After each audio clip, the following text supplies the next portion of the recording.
program is rated TV MA LSV. It contains strong language, sexual situations, and violence. It is intended only for mature audiences.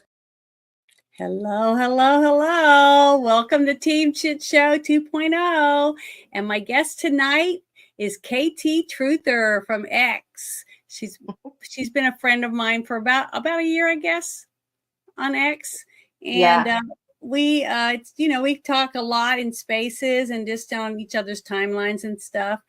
And I don't know, I just thought she'd be a good guest. And we both have a lot of the same interests, like saving kids and protecting our schools, trying to protect our borders and fighting for our country.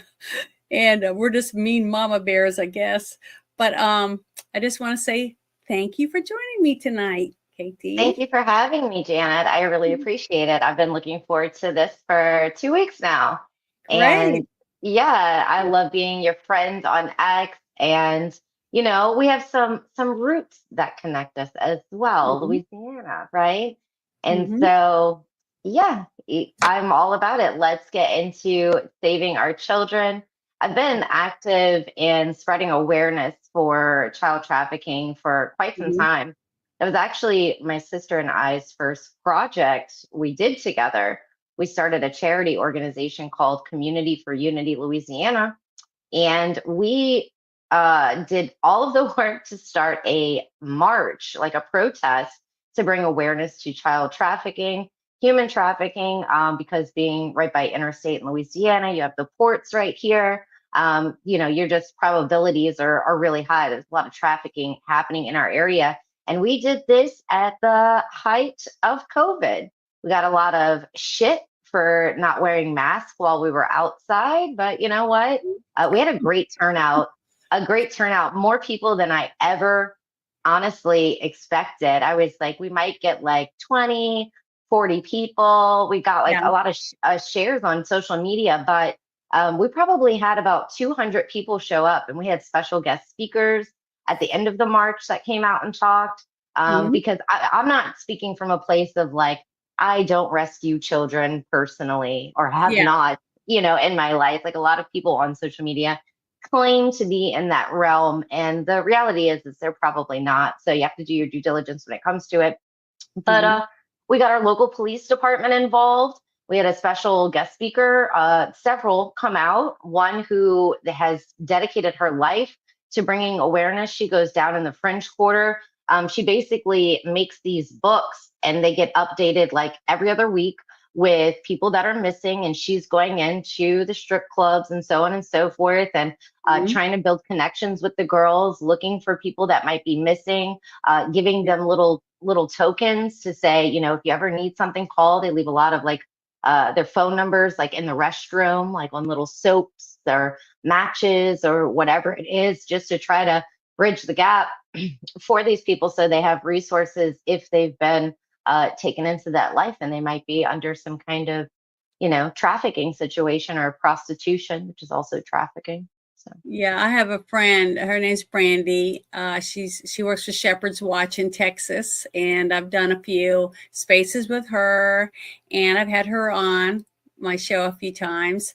I just think she's a dynamo, and her heart's in the right place. So there's quite a few of us that are all doing whatever we can to get the awareness out.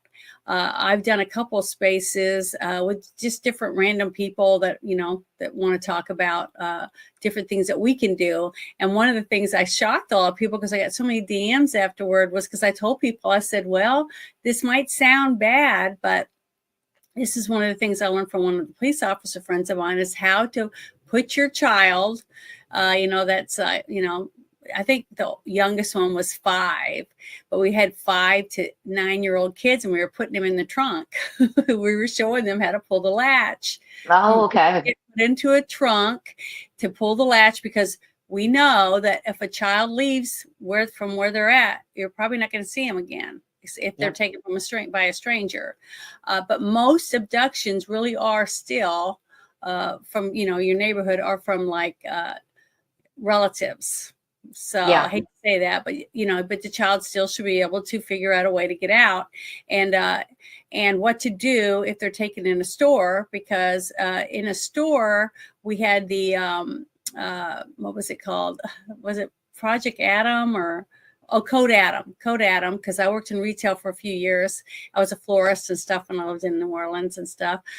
So you had to be able to run to all the different exits and the bathrooms. We had employees that had different places they were supposed to go because they could take a child and cut their hair or shave their head or dye their hair in the bathroom and change Or put a hat on, or put a hat on. put a hat on them. There was just so many different things they could do, and it was they were fast, man. These people know what they're doing, and most of them children were being taken for their family members, the ones that we were able to catch, because like a grandmother trying to steal a grandchild because the guy was going to prison or whatever, and the mother was deciding to leave the area and things like that. So it's sad that so many kids get trapped in the middle of these bad relationships, and they're they don't have any say in any of it. And it's sad that we have to have courts that come in and try to fix the mess, especially when no one in the court knows the kid, Right. That's why I try to be hands-on, because you've got to have friends. You have to have friends. You should have grandparents. You should have aunts and uncles, neighbors that have kids that will play with your kid. I mean, like the one thing too is letting your kid just go stay the night with a kid that they met in school. You don't even know the parents, things like that. There's so many things that you can do at home to make sure your kid's safe, because you can't be naive and just think everybody's like you, because more than likely they're not. I hate to say that, but that's the facts today. No, And that's so true. I mean, how many cases have we seen like that? And even where they drug the kids and in a sleepover, and then dad, uncle, brother doing just really horrific things to the children. Yeah, that was one of my first experiences was when I was in school. I mean, for having 4 sisters, 5 daughters in one house, we were pretty lucky that we grew up in Air Force Base. So, I just never saw anything. I mean, it was, we had security everywhere. We just grew up that way. In our school, in our movie theater, lots of kids are running around and had a park, outdoor amphitheater, just everything. And I was coddled basically because of that. It wasn't until I was 13 and my dad got out of the service and we moved to Hillbillyville, another town. And that's when I found out one of my friends that I had met in school, she kept asking me to stay the night with her because she didn't want to, wanted to stay the night, wanted me to stay the night with her. So I went over there one night and I remember I told my mom about it because that's another thing. You got to have a good relationship with your kids where they can feel like they can tell you anything and that no matter what, you're going to love them. You're not going to quit loving them.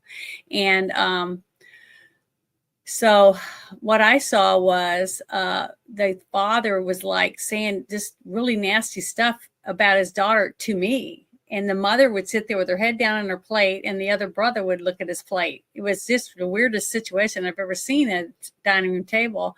And he was saying stuff about, the size of tampons she used and stuff. And I was like, I just looked at him. I said, well, I don't want to know about that stuff. And that's all I said to him because, I'd never had anybody speak to me that way. And then that night he came in on his hands and knees crawling into the bedroom. And I said, if you touch her, I'm going to tell my parents that you try to do it to me. So he left, he went back out. And then after that, I told my mom everything. And he ended up getting she ended up getting taken out of the home, basically. It's what happened. Wow. But it's because my mother was one of those mothers that was going, grab the guy by the balls and tell him she's going to cut his dick off. Excuse my language. But that's how my mother was. She was a real fighter. But I want to say hi to everybody in the chat. Thank you for coming and joining us tonight, because this is a tough subject to talk about this type of stuff. But I want to say thank you to Snortopoopas Cuber. He's one of my reaching those children right now. What her organization is flooded with is calls from parents who have had their children wrongfully taken by CPS. Mm-hmm. These stories are hard to hear. They're hard to vet because, no one wants to be like, well, really, I'm a crackhead or I put my child in danger and that's why they're taken away. Mm-hmm. But there are plenty of unique stories. And I'll just share this one really quickly before we move on, is that she shared a story of a woman who had just had a baby. And it's basically a case of mistaken identity. And the baby is, I think she said maybe 2 days old. And the police came and CPS came to investigate her and open a case. And they had a totally different name. They said that she was basically a drug trafficker and all of these things, and they took the kid away. So she goes through the process to prove, I am not that person. You have the wrong person. You have the wrong child. And they said, CPS said, well, we opened a case, so you have to complete the case process anyways. Instead of the just being like, okay, it's mistaken identity, get your kid back. No, they still made her go through the same process as if she was a drug trafficker and they have her child. Kid went into the foster care system. By the time her case was completed, the child had already been adopted and the child has moved away. She has no idea where her kid is. And it's been, I think she said 7 years, maybe 11 years. Can you imagine? I'd be suing the shit out of everybody. No, I can't imagine. I want people to just sit with that for a second. You just had a baby. Someone comes in and tells me you're Janet from another planet and you're a drug trafficker. And I say, no, I'm KT Truther. This is, well, and they go, oh no, well, we're going to take your kid anyways. And now we have a system. The slogan might be innocent until proven guilty, but that is not the way it's working. And it's very scary how these systems are being weaponized against the American people. And so I hope your listeners find that information useful. You can find that on my show. You can send me a DM. You can put an at the bottom of this. I'll be happy to connect anybody that needs that information. That's really my goal behind podcasting, is being able to facilitate a network of people who resonates with who and how can they find them and share that information. That's really, for me, what it's all about, is just building a good network of freedom fighters, of patriotic people, of good-hearted people that don't mind stepping up to where they feel their heart is calling them, and being able to just work together for a bigger goal to save our kids. Yeah, I've already shared your X logo, your whatever is it, profile information or whatever, in the chat already, and I'll keep trying to do that throughout the night while we're talking. But I just wanted to start off with that to get people in the frame of mind of where we are in society and what they're willing to do, against us, against people that want to help kids, that don't believe in taking children and using them for these types of things, and all because they want money. They want lots and lots of money. And that's what it's all for. It all boils down to that. Even the child trafficking is for money, because you can sell a child multiple times. And if the child dies, you just take its organs out and sell them for whatever testing or whatever they're going to do. So it's just disgusting and morbid. I mean, because I've talked about one of the documentaries that I talk about a lot is called The Eyes of the Devil. It's about 4 brothels of children with 10 and under. It's devastating, and I cry every single time I talk about it. I can't help it. It just makes me so angry. But the second one I want to bring up, this is an interview with Joe Rogan and Dr. Phil. And it's not the whole thing. It's just some of it.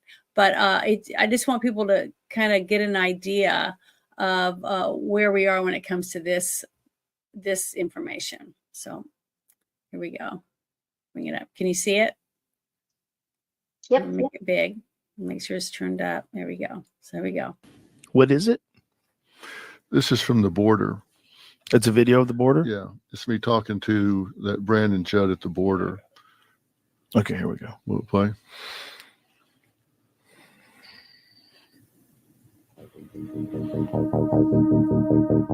these children that are coming in with someone that says, I'm their mother, aunt, uncle, or whatever, we have no way of verifying We that. do not. We used to. Under President Trump, we had rapid DNA testing. That's been done away with. Are they given money, these people that are released into the country? So it's our taxpayers that ultimately facilitate the travel. But yes, travel is facilitated and they are given all the necessities that they need. But that could be a trafficker. There's a very good possibility that they're being trafficked, that they're going into the sex industry, or they're being forced into the sweatshops. And we know that. We knowingly are spending our tax dollars to sell children into sex trafficking. How, under any theory, is that okay for us to be spending tax dollars to traffic children? Holy shit. Now, this is the head guy on the border. And I asked him when this went on a little more, we went in more depth. You know, you're on camera here, right? You just said we're spending tax dollars to sell children into sex slavery. And he said, yeah. I said, why have you not talked about this? He said, nobody's ever asked me these pointed questions, but I'm grateful that you're asking them now. That's how out of control we are down there. We are paying money to take these children and sell them into sex slavery. They come in with these addresses written on their bodies, written on their arm, and we call up there and say, do you know so-and-so? Yes, we're waiting for them. Okay, they'll be on a plane or a bus, and you need to pick them up. And I asked him, so some pimp or trafficker or whatever is picking them up there, and he said, we are knowingly sending them up there for that. And he said, it's terrible, but that's what's happening. That's insane. That is insane. And there's no way of verifying if their parents they're going to or an aunt they're going to. There's no way of verifying it. And I asked him, he said no. now, what justification could possibly exist where they would stop doing the rapid DNA test? What possible justification would there be to stop that? It makes no sense because if they find out, well, this isn't their parent, then, okay, what are they going to do with the child? And so Right. I guess don't ask, and then you don't have the responsibility, but they're sending these children up there. And he's saying we're knowingly sending them into either a sweatshop or the sex industry up there. Okay. That is absolutely disgusting. I mean, repulsive. That right there, that interview proves that that's one reason why they want the border wide open. Look how much money is coming across the border for all these drug dealers and all these traffickers. The movie, The Sound of Freedom, they said in it, at the ending, that the United States of America is the #1 country for trafficked children.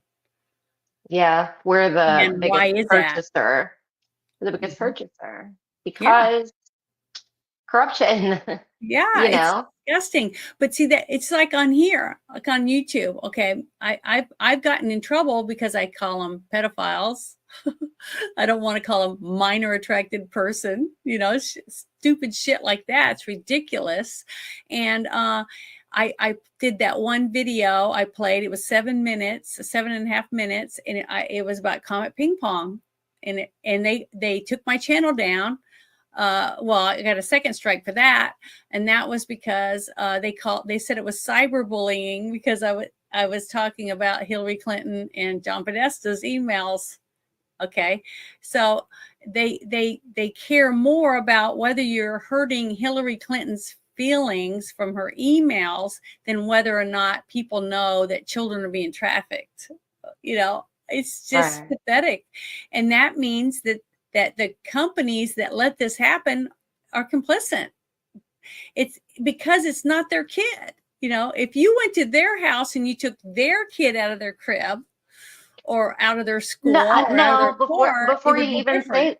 before Yeah. you even say that, I don't think that's true. I think a lot of these celebrities and politicians and stuff like that do put their children into human trafficking. Well, you're probably right because I saw the Paris Hilton when she was talking about what was happening to her when they put her in there because she was having problems, mental problems or whatever, I guess because she was in the limelight or whatever, and they abused her in that Yeah. clinic. Have you heard Megan Walsh's story? I don't know. Is Mm. she the one whose child was taken, Adam Walsh's son? Yeah. With John Walsh. Yeah. And thank God they had a baby afterward, and that's I think the reason why they stayed married, because that is a devastation to have to know that your child was with you and then they're not with you anymore, and that everyone's going to look at you. It's your fault. Okay, on top of not ever seeing your child or holding your child ever again. The devastation that woman went through is just, it just rips your heart out. It's just hard to even want to live. I wouldn't want to live without my child, and I had 3. So when you have one child, you can't replace it. And that's what people say. Oh, I just have another one. I'm like, what kind of dumbass are you? Yeah. Our DNA proves that we're all individuals. We're all different. There's not another person on this planet like me or you. And there never will be. Never. Even your own kid is not identical to you because of your DNA. Right. And all it takes is for people to have 2, and you go, look at these 2 polar opposite children. Like, that's how my kids are. I have one that's column A and the other one is column B. I mean, could not be more different in so many ways, So, yeah, that's horrific. And I do think that's, why our border has been a problem for such a long time. I mean, come on. The border could be solved. The border could be solved. It could have been solved years ago, decades ago. It could be solved today, tomorrow, next week, last year, doesn't matter. Trump almost had it solved. He was really cutting down on all of it, and they hated him for it. The Remain in Mexico. One of the things that I did notice right after all this stuff started happening and Biden came in office, and they weren't getting their, what is that, adrenochrome or whatever it's called? Mm-hmm. Because I was seeing so many people in the industry that I was working in looking like hell because they weren't getting their placenta stuff, and they weren't getting the blood or whatever they use in some of the chemicals from the adrenaline from the kids, and stuff like that, or grown-ups. You can get it, but it's not as good is what I'm told, that they like it from children. And they were just looking like hell during the whole COVID stuff. Because they supposedly couldn't get what they needed anymore because it was too hard, because people had their kids out of school. They're at home with their parents.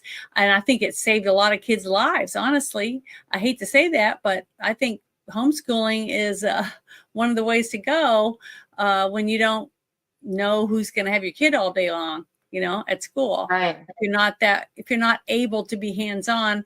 And I was lucky because I was able to spend a lot of time volunteering at the different schools, things like that, because, my husband made good money. I was able to be at home and work part-time and, do what I wanted to do, as long as it didn't affect whether or not my kids had their mother or their father there to take care of them. You know what I mean? Or their aunts, because it's like I said, I have 4 sisters. So we always had, and I've almost always lived where I was close enough to where I could take my kids to them. Now, when I lived in Louisiana for a while there, I didn't have anyone around. I just had some friends. I had lots of good friends that I was able to go back and forth with, but not everybody has that. And that's what's sad, is the fact that we have a lot of broken families, and there's a lot of turmoil, and they're fighting because they don't want the kid to go over there because the girlfriend's there or the boyfriend's there, and blah, blah, blah. And, it just makes it really hard. So, I just don't know what to do or how to stop some of this stuff, because, how do we help people help themselves when it comes to their kids and not letting them be by themselves with someone they don't know or someone they haven't never met. Information. You have to look Mhm. at information and educate your kids for whatever is age appropriate for them. We don't Mhm. want to make our kids like terrified of the world, but Mm-mm. they need to have a very real understanding of some of these things. So it takes effort and thinking Yeah. about making sure you have the right information, thinking about how you're going to talk to your kids, how are you going to educate them, and doing it. And doing it. Yeah, It's a lot of work. I'm sharing a link right now. I'm sharing a link in the chat. It's what is child trafficking? It's a link for you can go and check out on, at your leisure. It's got some really good tips in there about how parents can keep their children safe from trafficking, like how to build a healthy relationship with your children, spend quality time with them, check in on them often. You know how your mom always said, "Ooh, I don't hear any noise." That means they're doing something they shouldn't be doing. Because if they're in there Right. banging and clanging around and you hear a bunch of noise and arguing, well, at least you know they're in there, right? You know they're okay because you can hear them. So there's just so many different things that you can do when it comes to just having the closest relationship you can with your child, and let them know that just because they look like mom or dad doesn't mean they're good people. Right. Just because they're wearing a police uniform does not mean they're good people either. That's why you want to make sure you approach them if you're running and make sure that they show you their badge or whatever, or they're in a police car. If you see them in a police car, then you know they're a police officer. Just because somebody walks up to you and they have a vest on or whatever doesn't mean that they're a cop. It could be a ruse to get your kid. I mean, it's so scary. But the thing is, go to this website, read about it, and there's other stuff on there that you can research and look up so that you can share that with your friends and family on different ways to sit down and talk to your children about trafficking. And even if you don't have small kids, you could read this and keep an eye out say you live in an apartment complex, keep an eye out for the kids that you see every day out there. Or if you live next to the park, things that you might see someone doing that you feel like, wow, that just doesn't seem right. And it's best to be embarrassed because you were wrong, okay, than it is to later on read the newspaper and say, oh, I saw that kid today and you didn't do anything, or you didn't make that phone call when you had a gut feeling that something was wrong. I've called 911 a couple times and it was nothing, but I just said, oh, well, I thought it could you be need to something and investigate. it wasn't anything. But I'm one of those paranoid people that sometimes I see more there than there should be, but I'd rather be wrong. Well, how do you So, feel? How do you feel? Well, I feel like you probably live in a better state where maybe your police department is a little bit more trusted. I feel like I'm at a point now where like I just don't trust any of them. I just yeah, really but don't. you're still in, like, are you in Metairie? Or because I lived in Metairie Yeah. and it wasn't so bad in Metairie, but boy, when we went down to the No, you know what? It's border, it not got worse and worse down there. Yeah. right. It's not so bad, but I've been on the receiving end of Hmm. police corruption. Yeah. A lot of my friends And had been down there. yeah, it was So pretty yeah. horrific. It was pretty Mhm. horrific. I got attacked in my own home and defended myself, and I was the one that went to jail. Mhm. Yeah, I believe you 100%. That's what I'm saying. We have to stick together and help each other by sharing information that we get, especially if you hear something you've heard that a police officer has been arrested for something and they're going to court or whatever. Because remember that story I've told a few times about my niece, okay? Mhm. Her uncle is the one that did it, and he was an ex-police officer. And the first little girl he had molested and groomed was in Louisiana, and she had approached his wife, okay, and told her, and what did she do? She didn't tell anybody. She just said, "We'll get a move." So they moved here. So, and then it ended up being one of her other siblings' child that he did. So, because she didn't tell anyone, the mother, another couple girls were groomed and assaulted because of that.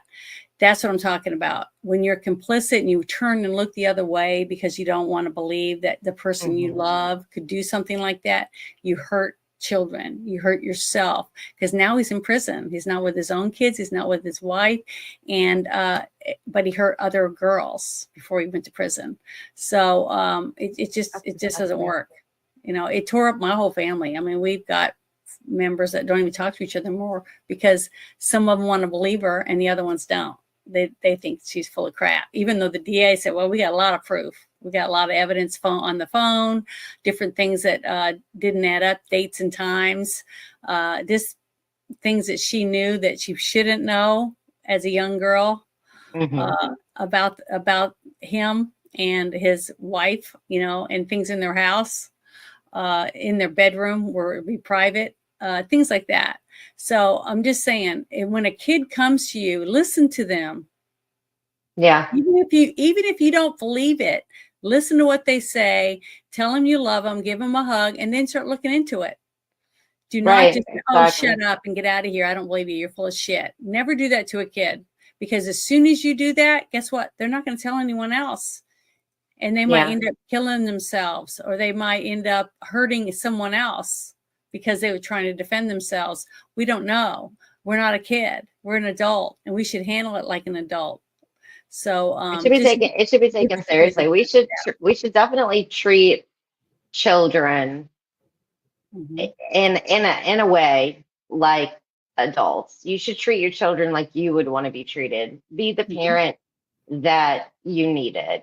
I heard a quote when right after my first daughter was born, and it said, want to raise children that don't need to recover from their childhood.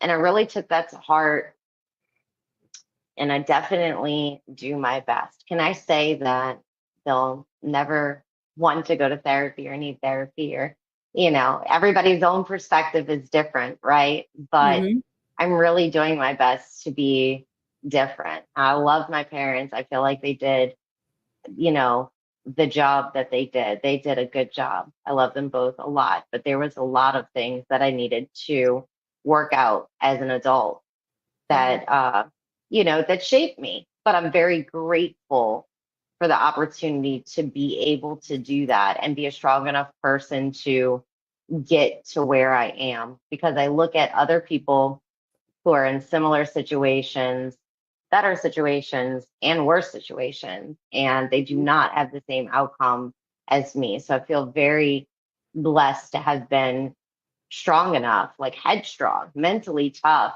to say, I need to get this stuff straight. I had so many mental blocks. Like, I couldn't remember most of my childhood, which is crazy. That's like a trauma response. But my best friend was also murdered when I was 15 years old.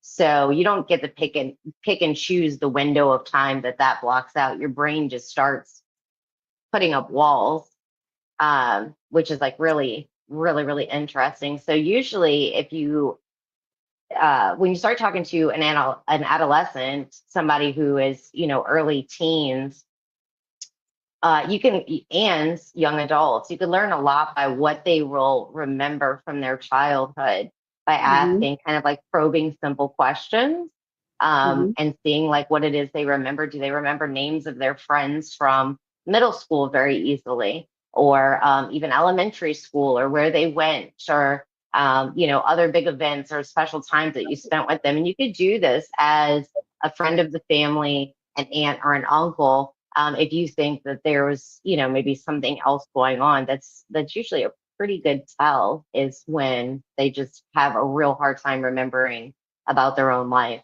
That's not too far in the distance. So yeah, especially with children, you'll have the children will start wetting the bed. They'll start having nightmares. They don't want it. They'll cling to your leg and they don't want to go anywhere. with Yeah. anyone else, or they'll hide under the bed or in the closet. There's lots of different things. If all of a sudden you notice your kids doing something like that, and they won't talk to you, then maybe you should make a few phone calls and see if there's anyone that you could take your child with you to talk to, your physician, your child's physician, different things like that, because there are signs, because most kids all act the same way. They're afraid. And sometimes if the parent, the father or the mother is the abuser, the child will cling to that parent, Yeah. the one that's abusing them. So there's just so many signs. But if you're around someone enough and all of a sudden you notice something, even as an aunt or an uncle, you can sit with them and ask, are you all right? Do you need me to help you with anything? Is there anything I can do for you? I love you and I want to help you with anything you need. I'm there for you. And be supportive. Because if you have more support, it's like I said, I was lucky. I had a good childhood. I mean, I was pretty lucky. And I got to visit my grandparents on both sides, even though I had one set in New York and Maine area. And then the other ones was Oklahoma and Texas. So, from my two sides were just total opposites. But Right. I was lucky because my mother took the effort to take us and drive us, or we all rode a bus. Greyhound buses were a big thing when I was little, and we used to travel a lot. But my mom was very hands-on. She was a very hands-on mom. And boy, I'm telling you, she would stay up all night if we're on a bus, because she knew that we had to sleep because we were little, and she wouldn't get any sleep. But boy, she'd sleep like 24 hours. That's when we got there, because we were with the grandparents or whatever, and she would rest. But that was what she did. She just would not let us out of her sight. And any other kids, I mean, my mom was the one that would take all of us to the water park or the zoo, other people's kids along with us. I don't know how my mother did it. I mean, The mom of everyone. Yeah. So I had a great mom. I was really, really lucky. I miss her a lot because she's died a few years back, and it's just been a really hard thing to deal with. But the next thing I was going to bring up is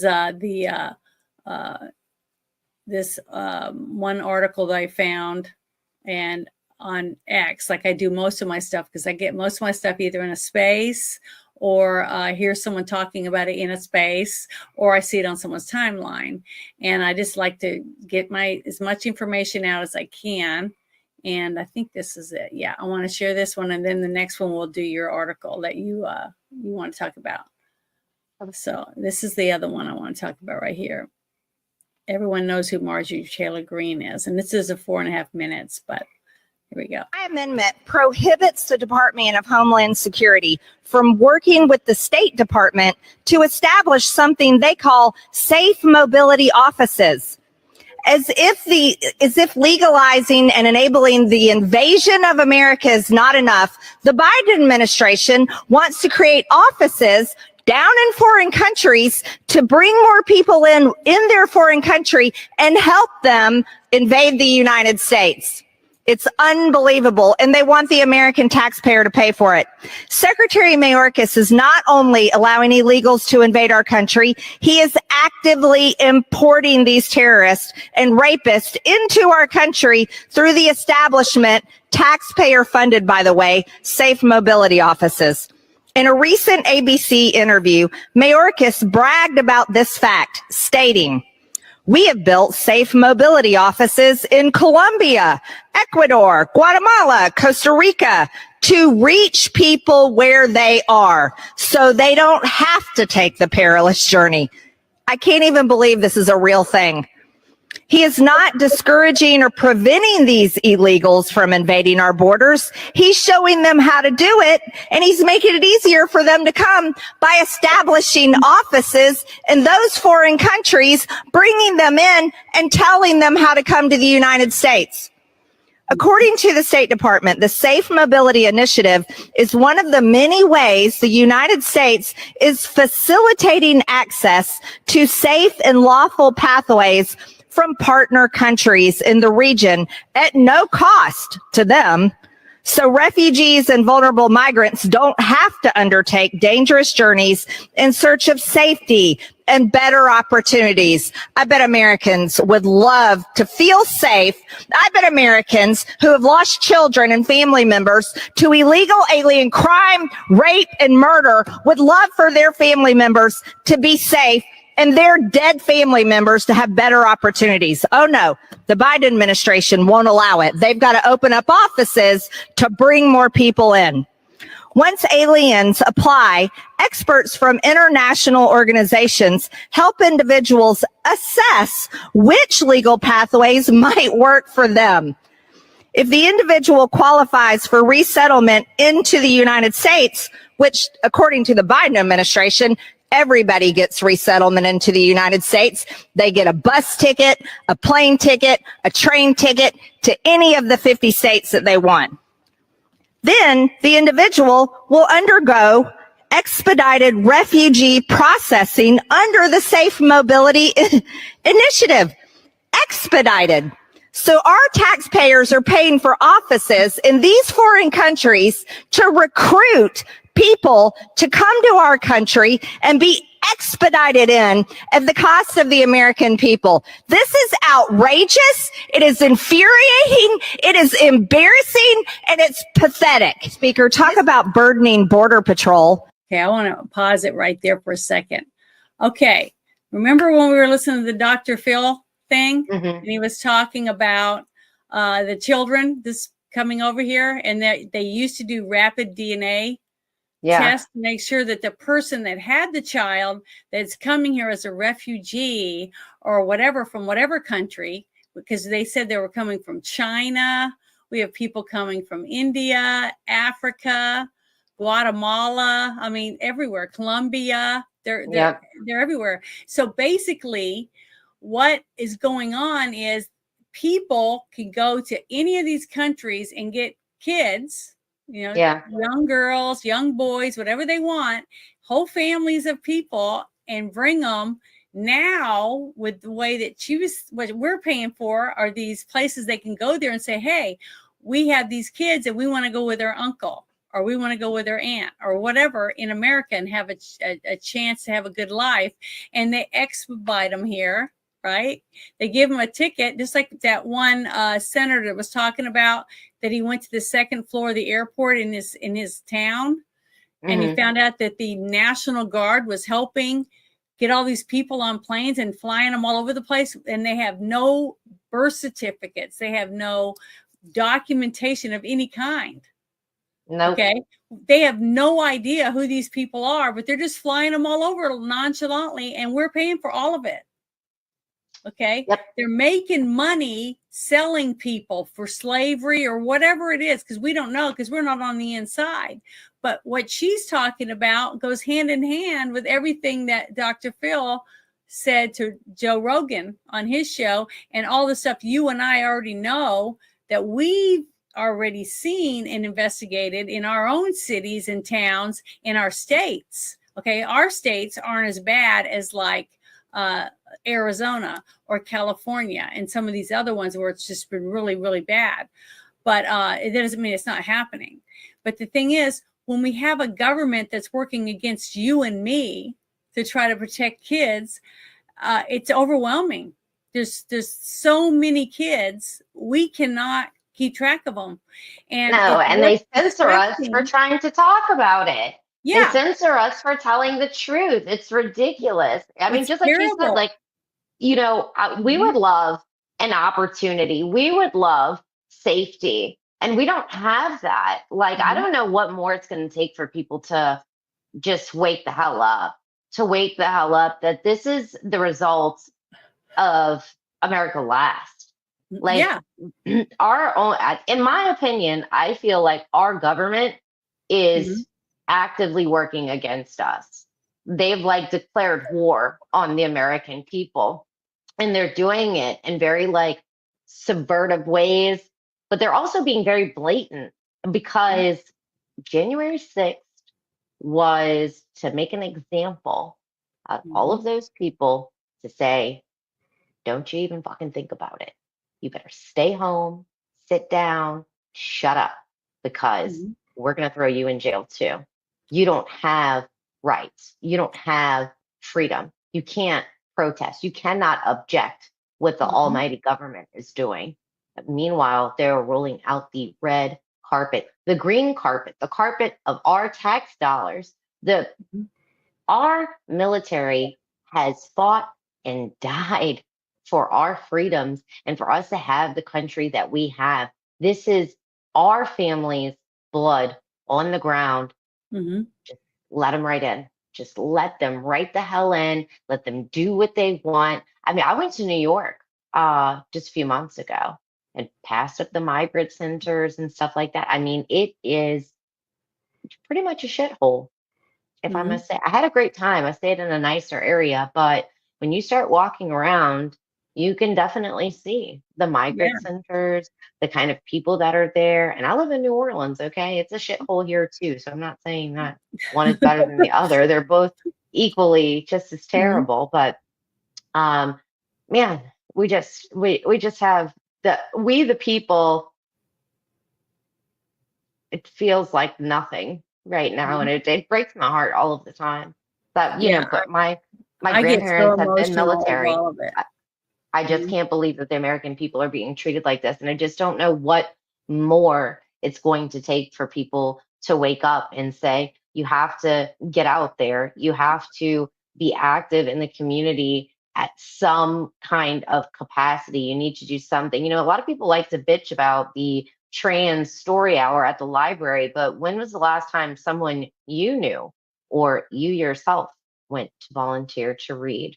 And I think Mhm. about that all the time. We can't just complain Yeah, about I what's say the happening. We same have to thing about the reason counter it. why the whole thing with voting is the reason why they started using machines to count the ballots because nobody volunteered to work the polls anymore. You go in and everybody goes, "Oh, it looks like a nursing home." Everyone says that. I've done it in Louisiana and Arkansas, and it's always elderly. Why? Because they're the only ones that volunteer. And it's like, I knew so many wives that could do it. And you go, okay, we got 7 wives. One of them will babysit for the rest of them. Well, the rest of them all work the polls in their different districts or different parishes or whatever, depending on which election it was, because there's elections during different times of the year, not just for president. Okay, and that's why we got the shit mess that we're in now, is because people don't want to do those. They just don't want to do it. But we have to stop being that way. We have to start saying we have to do it. We have to take control. That's why when I meet a parent that took their kids out of school and they're homeschooling, I want to shake their hand. I basically want to hug them. Almost like, you are one of us. You're one of the people that wanted to step in and take your kids away from them and fight for your kids, because your kid is going to be set aside compared to another kid that was forced to go through the system and probably won't even be able to read and write or who knows what, because I don't even think our schools are even helping our kids to be able to take care of No. themselves when they And graduate from high school. on that point, Alex advocated for children, I think is her name. Mhm. Forgive me for not knowing it off the top of my head. I can tag her in the chat in just a second. But she brings a lot of attention to how all of the uh, all of the illegals are being incorporated into the school system, how they're Mhm. getting priority, how they're allowed to go to school. They can go to high school up until 25 years old. Mhm. What? My 14-year-old daughter, being a freshman in high school, is going to be in school with someone who is 19, 20, 21, 22, Mhm. 23, 24, But they're not 25 going to tell you. years old. How did you I find out mean, about it? It through, wasn't the school telling you, was it? oh no, Okay, there no. you go. Yeah, Mhm. so I definitely recommend, if you have kids in school, connecting with Alex, because she has resources that can be used in every state. She's very knowledgeable on how this is impacting schools, what you can do, how to take your rights back as a parent, even if you cannot pull your kid out of school for homeschooling. Mhm. You have to step in and do something via either school board or just even be aware of the situation. So I'm actually going to grab her handle and tag her in the chat if that's okay with you. That's good. Go for it. I've been I just shared your Thank ex you. profile again. But I'm gonna go ahead and turn this back on and get this over with. But that's why I picked it, because they all link together. Even though one person might look at the other thing with the Joe Rogan and say, this has to do with kids, and then they'd hear her talking and not even connect the two, but they are connected through the government on who's running it. Who are they? Why are they doing these offices specifically to get people expedited here? Why? What other reason is there when we don't have enough jobs for us? We're trillions and trillions of dollars in debt as a country, yet we're going to do this. It's because they're prioritizing certain things to be able to be possible, because they're making money. Somebody's making money off it. It's not you and me, but somebody's doing it. That's the only reason they would do it. Any of these people being involved in any of it is because they're making money somehow, or they're being blackmailed into it. But you can't tell me that every single person that's involved in all this stuff is all being blackmailed. They're making money off of it. Even the Border Patrol will tell you these cartels make a shit ton of money from guns. And the thing is, that turns into blackmail. That turns into blackmail once they start accepting the money, and then they might have a little conscience go off. They say, oh no, you're not going anywhere. You're not telling anybody. You've already taken $10,000 from me. Where do you think that money came from? And you're dealing with very dangerous people too. This is not, well, I took some money, but I didn't realize what it is. I'm going to tell somebody else. These people are freaking embedded. Our government is equal to, not less than, the cartel. Like, you cannot change my mind. Yeah, I feel exactly the same way. I do not trust any of these people. I'm very leery of everyone now. And it's sad. I mean, but that's just the way you have to be. That's the way you have to be today. We can talk about over 12 million illegal aliens that have flooded into our country ever since Joe Biden took office, all under the direction of Secretary Mayorkas. Yeah, that has definitely burdened Border Patrol. Talk about innovative solutions. Oh, I think we could call it innovative if you're talking about completely invading the United States of America by the Biden administration and Secretary Mayorkas and his creative ideas of innovative solutions, opening offices in foreign countries to recruit people to come to the United States and be expedited wherever they want to go. This is a slap in the face of every single American. It is a complete embarrassment. It is outrageous. We have over $34.5 trillion in debt. That is our nation's debt right now. And this is what the Democrats want to do, is open up and spend money to open up more offices, to bring more people in. Yeah, you talk about overwhelming Border Patrol. This is overwhelming the American people. Mr. Speaker, I urge the colleagues, all of my colleagues in the House, to pass my amendment, and at this time I yield. Okay, she's finished with her rant.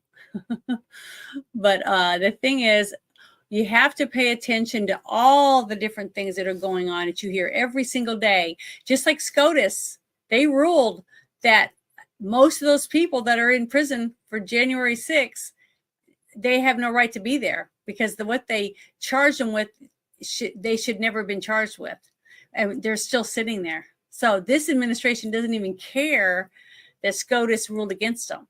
So I mean, Joe Biden talks about the Supreme Court like, I mean, worse than like your rival in an NBA basketball game. Because they don't care about the Constitution. And then the same for the free college money and student loan forgiveness and stuff. The Supreme Court has already said you can't do that, and he continues to do it anyway. Lawless. But see, that's another thing I many times on this show that I rant about, and a lot of people say, "Oh, I like it when Janet rants," but I can't help it.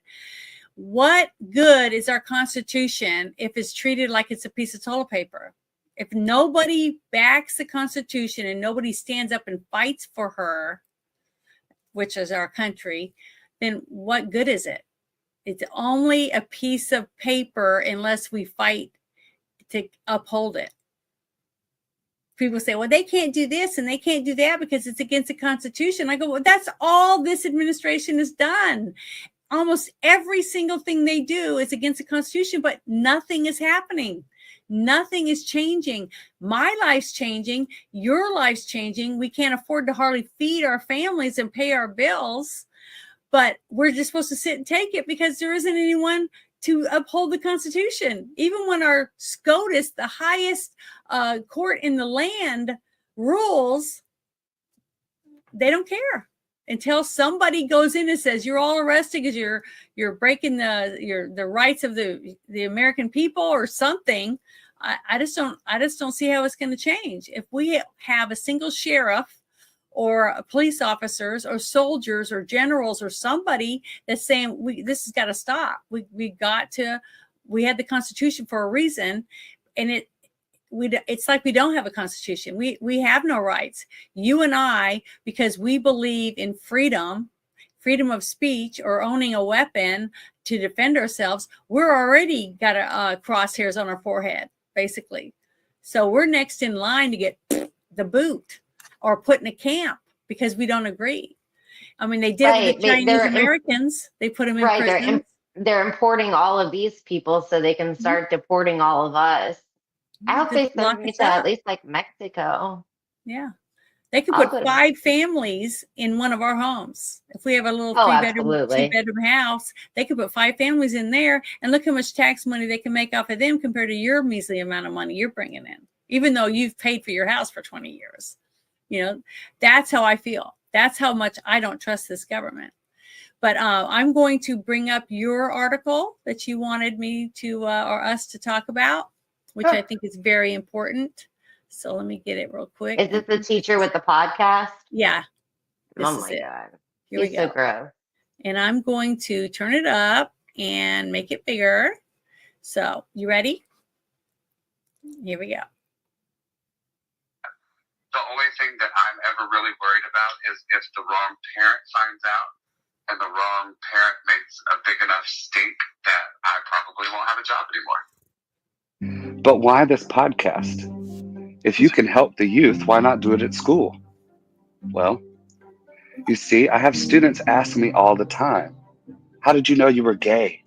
And I feel like I can't have those conversations at school because my hands are tied. But here, I can help whoever with whatever advice they need. So, for any of those questions like that, they were afraid that if they asked those questions, then somehow it would come back to mom, right? Or dad or whoever. So if you ever send a question in to me, and I'll give you my email at the end, if you ever send a question in to me, know that you can remain anonymous and that I don't have to give any identifiers. You can change names in there. You can change scenarios, just whatever you need to get your question answered. Kind of, on the down low, I'll help you out, okay? Because I understand being in the closet and being afraid of your parents knowing, because it's nice for drag to be visible in the community so young, unknowingly maybe queer kids can see it and be like, oh, that's a thing? Because, I didn't know until I was 17. So, if I'd known maybe at 8, maybe I could have questioned a little bit more and then been a little bit more comfortable with myself at a younger age. When you come out, your mother's going to be upset because of how it's going to make her look. But her feelings and be you. They cut the toxic people out of their lives. And we hate to do that, right? For some of us, that's literally cutting our parents out of our lives. There's a proposed legislation to require teachers to out trans students to their parents. And I'll be the first one to tell you that they can eat my shit on that bill, because I would never out one of my students. I have to be, as Mr. M, I have to be a teacher. So like that professional persona. Mr. M. I know. that professional persona and then turn around and be Kalana. I can be as nasty as I want to. Absolutely, absolutely. I like that name, Mr. M. It sounds a little dominatrixy. I wish I went. How I was raised basically in a cult, Southern Baptist Christianity denomination. Yep. Stop it. 18-year-old. Kalana, I just want to give a warning to the people listening that this last little portion, this dude is fucking gross. It's really fucking gross. I just want you to prepare. If there's kids around, definitely don't be listening to this. And just to kind of preference, this article came from, it says, breaking 6th grade music teacher at Drake Middle School in Auburn, Alabama, grooms students. He's an aggressive drag queen who's caught the attention of parents when he made a 12-year-old boy and several other 11 and 12-year-old boys perform a dance, quote, all the single ladies, as a school classroom assignment. So definitely a groomer, sick individual. So this last little part, I was just like, ugh, when they were talking. So be warned. Okay, here we go. Find a sugar daddy. Kalana, you ever suck dick for money? You ever suck dick for money? Oh, of course. Who hasn't? Why stop at one sugar daddies? At any point in someone's life in their early 20s, you have thought about sucking dick for money, for sure. So in my early 20s, I was going to.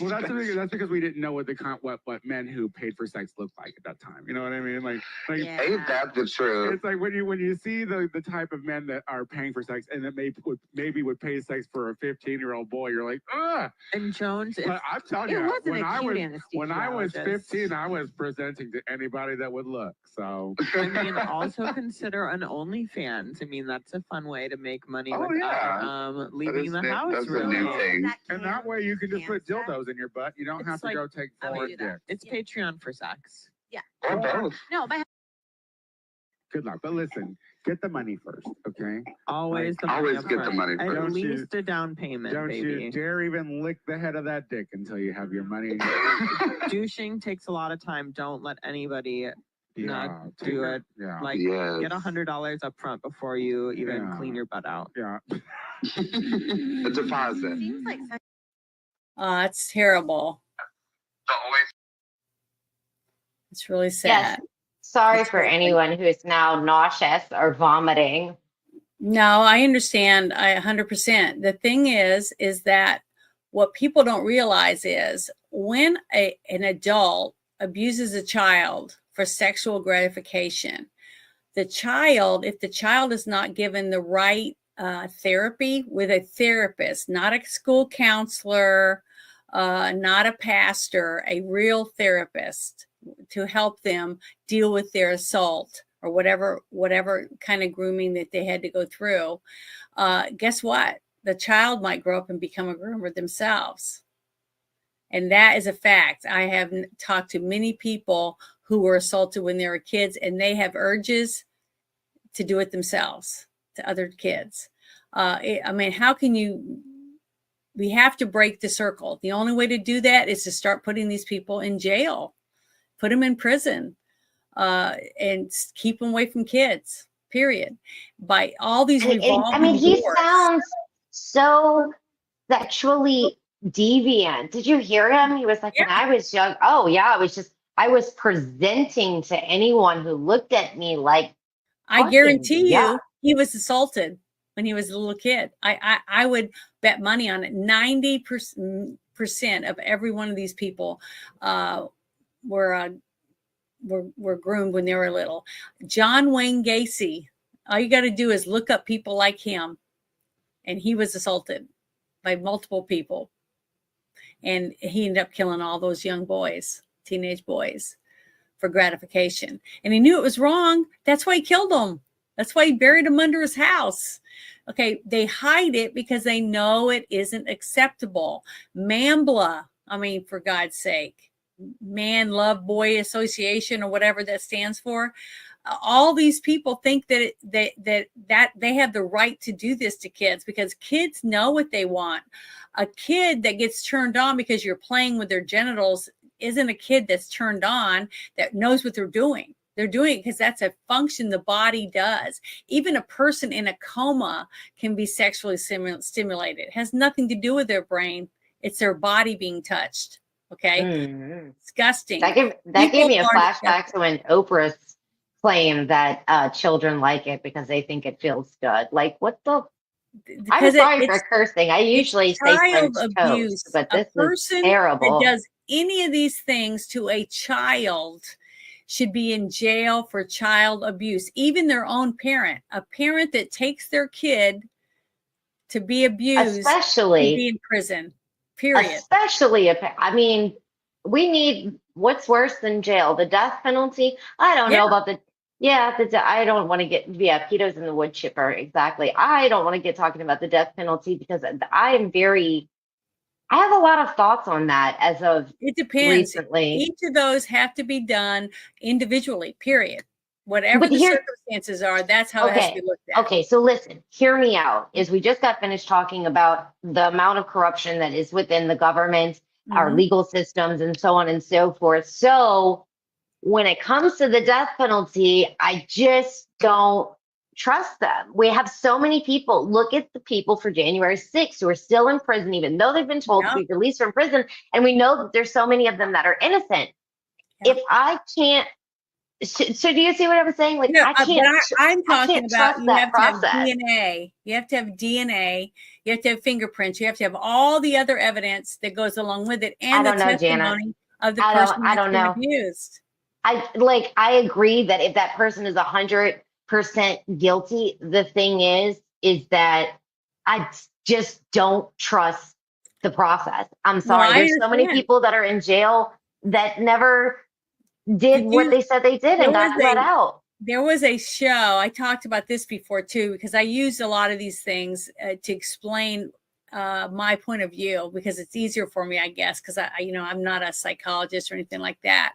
I watched it was a mini series, and it was a woman who was supposedly someone had kidnapped her and kept her for days, and they raped her repeatedly.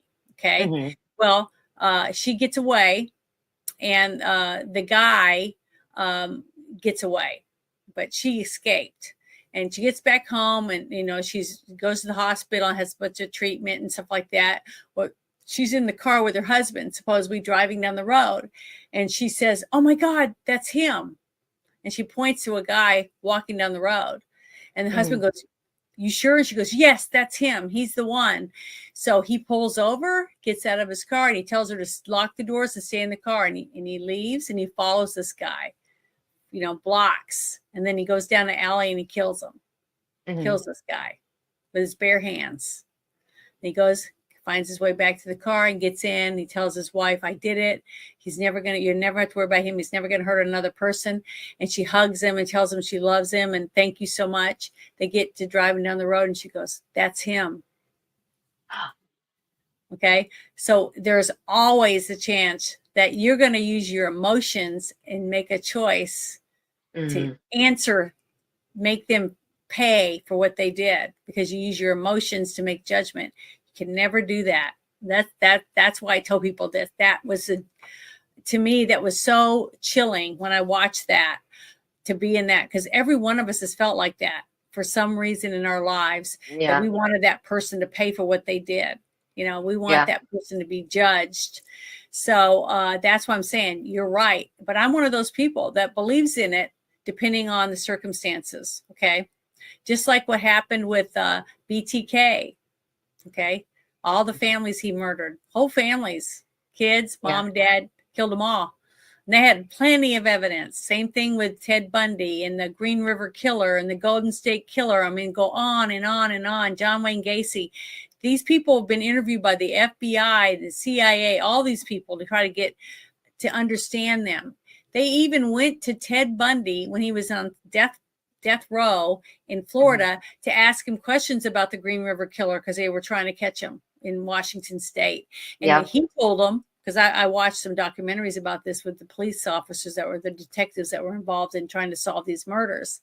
And he told them, well, when you find another fresh body, stake it out. Don't collect it. He'll come back. Because that's what Ted Bundy did. Ted Bundy would go back to these women, brush their hair, put makeup on them, even though their skin was peeling off and stuff. Oh my They gosh. still have sex with the bodies. That's how sick these people are. Some of these people are so sick, it's not imaginable to us because we can't fathom someone doing these things. People don't want to hear about it. People have gotten mad at me in a space because I brought up a couple things like we've been talking about tonight, not the dead bodies and all that, but about watching the documentary, The Eyes of the Devil and things like that, and sharing about children being assaulted and how we can fight for the kids. And we got to make stronger laws and put these people in jail. Don't just give them out with a slap on the wrist. This guy that groomed my niece and did other things to her, he's going to be up on parole for 5 years. She has to go back to court and do the same thing again. I'm telling you, it broke my heart when she looked up at me and the DA was telling us that he said, just think about it. When she's looking up at her uncle and he's forcing her to perform oral sex on him, what is she supposed to do? He's an authority figure to her. When you're 9 years old, that isn't what you should be looking at ever in your lifetime. Right. And I'm telling you, when she told me about it and more started coming out, and then her own grandmother looked at her and said, oh, she's lying with no evidence because she just didn't That's believe. the cognitive dissonance. You believe what you want to believe despite the truth. That's why it's so hard to be the person on a jury when you're sitting there looking at all the evidence, the blood samples and the fingerprints and the semen and the bruising and the pictures and the timeline and all that. There's so much to look at. That's why, honestly, I was on jury duty for 3 months in this state. I got called and had to keep going in when they call and say, hey, we need you to come. We have to sit there for hours. And then if you get pulled in there, because it's at random, then they interview you to see whether or not you're going to be picked for a jury. And the reason I finally got in there and I really wanted to do it. And my question was, do you have anybody in your family that's currently in Arkansas State Prison? And I had to say yes. And they said, well, I'm sorry, you're excused. So I had to leave, all because of the same person that's already tore my family apart. Now I can't even help another person because I would be a person that would look at the evidence and weigh the evidence. I think I could sit there and do that, but I didn't even get that option because this person's already ruined my chances of that after sitting on a jury pool for 3 months. This person's just going to keep coming in 3 more years now. We're going to have to go back to court and have to see him and try to beg the court to please keep him in there because he's already done this to 3 girls. Don't let him do it to someone else. And he will. That's why we have a revolving door on all these prisoners. They just keep getting out and doing it again and again and again. We do need harsher. You know who Summer is, right? Yeah. Okay. She's talked about this many times. Her father was a molester and that he got out early because he got the jab. They were letting people out early because they wanted them to take the COVID jab. It's disgusting. Janet, would you people anymore? Would you pin that question that I just put into the screen? It says, do you trust the current system to correctly put someone to death? If you're live in the chat, if you could answer, yes or no. Yeah, we'd like to hear you. If you trust the system to correctly put someone to death for the death penalty, where I am right now, I honestly don't. I don't. Even if it's, there's this much evidence, so on and so forth. We have just seen, especially if you're like me and watch documentaries. I know, Janet, you watch a lot of documentaries too, with people being set up. I mean, let's think about that for a second. Like how easily they can set people up and just ruin your life. Like I said, like I was targeted by my very own police department, and so by the time it got to the point where somebody, attacked me in my own home and I was the one that went to jail, I had already had several run-ins with them. And it's because they were targeting me. They didn't like what I had to say on Facebook. You know, because our police department has Facebook, because the, Mhm. you know, the governor, the mayor, the, you know, the city council, da da da. Like, and I became a target because I did not agree with what was going on. Mhm. So I have seen that happen. So yes, I understand what you're saying, but I'm saying if I was involved in the court, if I was on the jury, I could vote for the death penalty if I knew in my soul, you know, in my being, that everything yeah, I saw was evidence. Okay. yeah, See, I'm the person, I can tell you right now, I'm so fucking stubborn. I could be the one person on the jury that says, I don't believe this person is innocent or guilty. Yeah, I could be the one that said this, that's not enough evidence or yeah, whatever. I can stick to my guns. Okay. yeah, So many people hate that about me. You just talk to my sisters, they're like, she drives me crazy. But I could help it. You know, I am for the truth, period. Even yeah, if I don't agree, even if I think the guy's a fucking piece of shit, I wouldn't be able to do it if there wasn't the evidence that they said that they'd have to have at that height. You know what I'm saying? To be yeah. able to We do need people like you. You know, your little spiel, your little speech on encouraging people to go and that. serve Yeah, jury duty. It's I very really believe good. that Did you because it ever could make be that into you. a video? No, I never did. And why? Because I was Janet, heartbroken. I was so upset that this person that has caused so much in my life, in my whole family's life, stopped me from being on the last chance I had to be on a jury because I had to answer the question. And I was going to be honest when he asked me yeah, if I had a family member that was in prison in Arkansas, and I had to say yes. And he yeah. just said, well, thank you You need for, to make that video. You look so pretty tonight. Whenever we're done oh, yeah. recording, I you will. just need I to. will make it when I get some time. But man, I've just been so swamped with so many different things going on in my life, and I A have a short hand clip. A short that's clip. wanting I'll share to it. that's I'll sitting put on some eggs at, right now too. but But it's yeah, really inspiring. Like just yeah, everything it about is you. to me. You're such a wonderful person. I love you, Janet. Well, I think you're great. I think you're a wonderful mom because you constantly talk about all the things that you're doing, and you don't realize it. But by you doing that, it inspires other mothers to want to be hands-on and do some of the things that you're trying to do. Just like me, I decided to start doing streams and stuff because of other people like Snore Poopus and Papa Cotton and other people that I was talking to years ago in chats. Okay. And then I became a ranch and I did a couple ranching for some small channels and things like that. And the more and more I did it, the more I met people just like me that's lost Right. their job or got a divorce or there's someone they love died in a car accident or the cops arrested them wrongly. Right. You know, all these things. And the only way you find that out is by talking to people. And Yeah. I love to talk. I have my own Discord server. I invite people to come in there. We have video chats. That's like you were saying, you were on Telegram. I didn't like Telegram as much because it seemed like as soon as I signed up, I was getting so much spam in my email. I was getting phone calls, even though I didn't have my number. It was supposed to be private. It was just too many problems. And I just finally deleting it. But I do have it again, but I'm very limited on who I even have on there because I'm like, I'm not going to go through that same shit I went through last time. And I haven't had a single problem with my Discord. If a person says there's something I don't like, I just kick them out. You know, any person that's talking mean to other people or they're rude and stuff like that, I just get rid of them. It's mine. Yep. I don't have to put up with their shit. So right, exactly. I never have any problems. Everybody in there is wonderful. We're nerds. We're geeks. We talk about comic books and crafts and what we do on our shows or stuff like this. I have little rooms like to save the kids, your weapons you might have that we might use when we have to fight for our country, that kind of stuff. I have tons of rooms in there. I even made a room. This is really funny, I think. After Joe Biden made that comment that his uncle was eaten by cannibals. Remember that? Oh my God. Uncle Bozy. So Uncle Bozy. I wrote a thing on there about how not to get eaten by cannibals. So oh my God.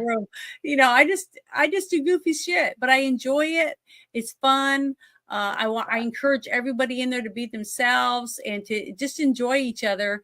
Just like I showed you some of the things that I've had made from some of my fans and some of my friends and people that have played Dungeons and Dragons with, or Pathfinder and things like that. And I just feel so blessed because I've met so many wonderful people. Now I've met some people that can't stand me. They've blocked me up, you know, because they don't like what I have to say. Because I say, you sign up to work the polls every single time I go to a space. People are sick of it, blah, blah, blah. And I'm like, oh, well, if they don't like me, they don't have to follow me. That space I was in the other day was really good. Like I got the best message I got out of that space was like, when you're doing the right thing, when you're telling the truth and you're on a mission, you're going to meet resistance. And that's how you know that you're on the right path. Like there's no person on this earth that everyone just loves, you know? And so it's okay to not be liked by everyone. And I think sometimes it's a struggle, especially if it's, you know, somebody that you've gotten to know and all of a sudden they flip the script or whatever. Those things can kind of hurt, you know, like, well, what the fuck is your problem? Like, you know, but you know, that's life. It is what it is. You can't control it. And then not everybody is okay. And I think that that's probably the best thing to understand when people like suddenly cut off a relationship with you or, you know, block you or whatever. When it comes to the random unfollow, I didn't have an altercation with this person. They unfollowed me. Just ask them. Because a lot of these third-party apps that people are signing up for, like to find their ex circle or find out what kind of potato you are on Facebook or whatever, you're giving these third-party apps permission to unfollow and mute and remove accounts and things like that. Even your own post, some of them. So that I'll say, be careful. Like if I woke up tomorrow and you weren't following me anymore, I would like send you a message and be like, why are you not following me? I would do that. I would say, hey, did you know that you're not following me now? I've had that happen many times, but I've had so many problems with mine. I still can't see spaces at the top. On my phone. Now, what's weird though is after about a year, when I had this new one, this is my 4th account, okay, because I was very political on the other 3, and this one I was just gonna do cosplay, comic books, blah blah blah, but I can't help it. I just dove right in again into politics. But I made another account because this one got taken down for like 3 weeks or something like that. So I made another one because I was like going, I can't stand it. I can't talk to nobody. I couldn't stand it. So I made another one. And when I did that, now when I get it, it's on my same phone and I can just swipe this way. You know how it's got that little things you can go from one to the other, and I can see spaces on that one. And it's the same phone, same settings, everything. And I can see everything that I can't see on my other one. So I don't understand. Somebody just doesn't like me, or they didn't like me before he got bought by Elon, and whatever they did to my account is still on there. And Haas and American, some other, you know, sat with me for hours trying to help me figure out to fix it, but it still doesn't work. So it's like, oh well, I just figure out and do a work around it. And I said, just make sure you send me a link. If it don't send me a link, unless I'm on your profile and see the little circle around your thing, I don't even know you're in a space. Right. So, and the circles are not even really popping up anymore. Half the time it don't work. Yeah, you're right. That's happened. So I don't know. But the thing is, I love it. I enjoy it. I love the banter back and forth. I've learned so many things, so many new things. I've met some wonderful people. I'm starting to make bags again because I'm done with my rhinestone stuff until I get another person that needs me to make something. But right now I'm all caught up on that. And now I'm just doing all the plarn that I've made. I've got like 5 totes full of all this. I saw you sent one to Carol the other crocheting day. out the wazoo, and I'm mailing bags out. So I've mailed like 5 bags to different people. That's awesome. So I'm going down my list. So you'll be on there. I think you're like 6 away. And I'll say, hey, here's my email. Send me your because I don't like sending phone numbers or anything personal on over any app. I don't trust them. I just don't trust them. But my email, you know, it's the only thing I've got. Or unless I get them, you know, once I get my phone number, they can just give me their address that way. But I'm just real you know, I just, like you said, I just don't trust people. I don't trust No. anyone. I've had No, people it's hard. on my YouTube say, you need to go to another planet, commit suicide. And then I had another person say, you need to be waiting because I'll be waiting for you when you get home from work, stuff like that. And I'm like, you know, or when you're not even going to wake up in the morning. I mean, just scary shit. Yeah. So People are don't have a life. So And they yeah, don't have a life. Most of it is empty, but that doesn't make it, you know, any less scary. But, you know, what are you really gonna do? yeah, I made that for a guy in Wisconsin, and he wants me to make him a gargoyle now. So I told him, I said, okay, well, find me a good gargoyle picture and I'll make one for you. So we'll see. But yeah, thank you very much for joining me tonight. We've been going at it for over an hour and a half, and we've got 159 people watching us right now, which is great. I've shared your stuff, so hopefully you'll have a few new followers on X and maybe on your other your YouTube channel and stuff. Oh, that's cool. That is awesome. You want some fireworks? I don't know if it'll work if my background is blurred. Oh, there it goes behind you. That's cool. I love that. That is nice. Yeah, I just have my lights, but I can control them with my phone. Yeah, listen, your lights are way cooler than my. I think they're awesome. My daughter got them. My little robot thing. And they can do like bubbles, but now if you hang this like in a window, it can do like you know, like a waterfall and different things like that. But you know, that's really cool. I do wish that I had something like that, like a corner where I could have. See, what I did was I took stuff. a curved shower rod and I have it hanging from the ceiling with hooks and twine, and I had to adjust it. And then I had these old curtains and I just hung them up. And I had pink first. I had pink. I really liked the pink, but it was just too much light could come through. Like if my lamp and stuff was on my work bench behind here.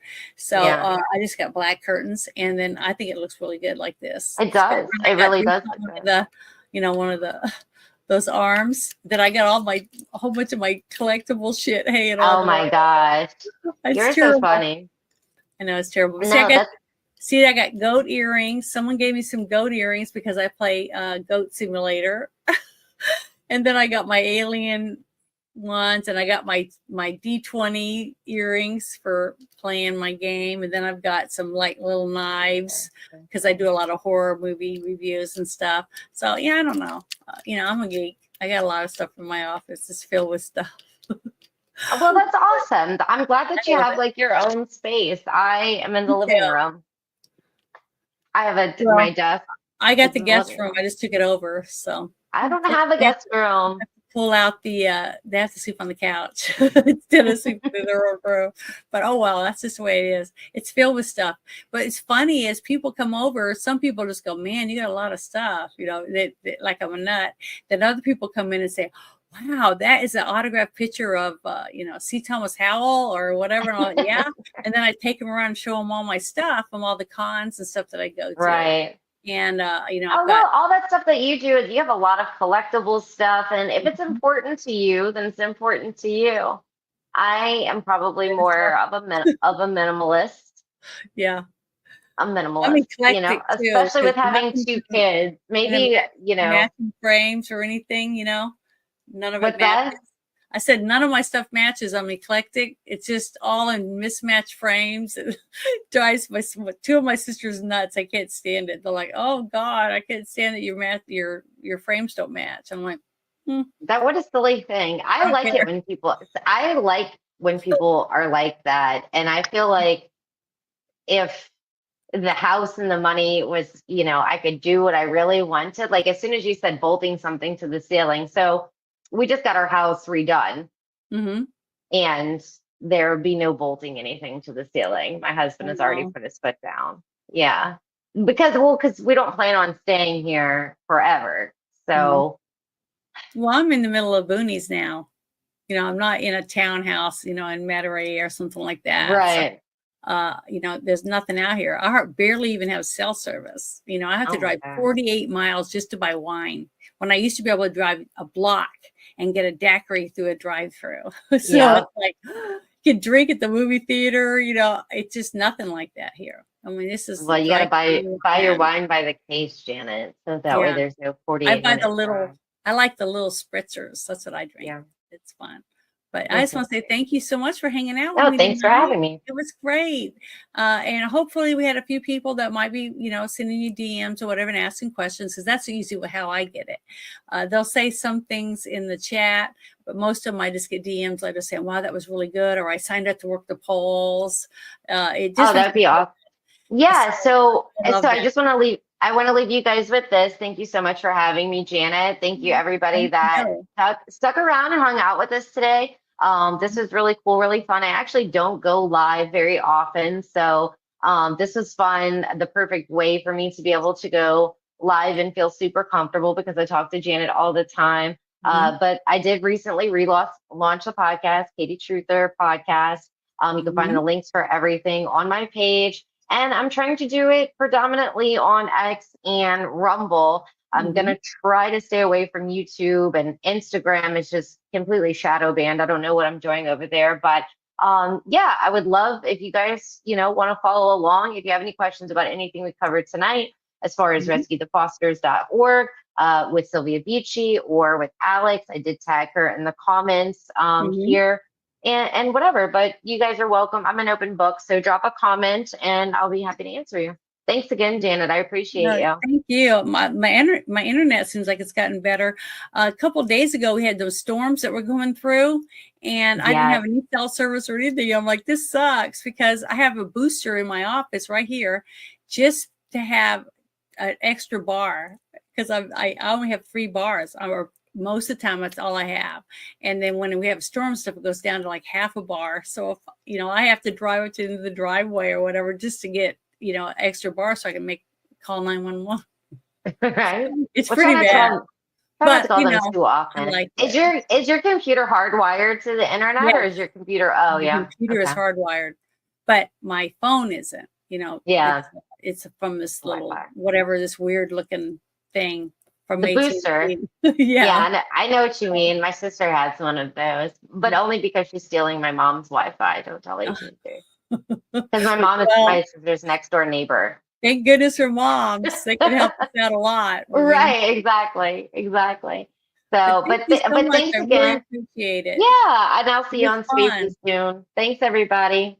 Thank you guys for hanging out with us. And you guys are awesome. I just love my chat. Thank you, Papa Cotton, Six Nations, Old School Yankees, everybody. You guys just don't realize how wonderful you are. And thank you so much. And you guys have a wonderful night. See you later. God.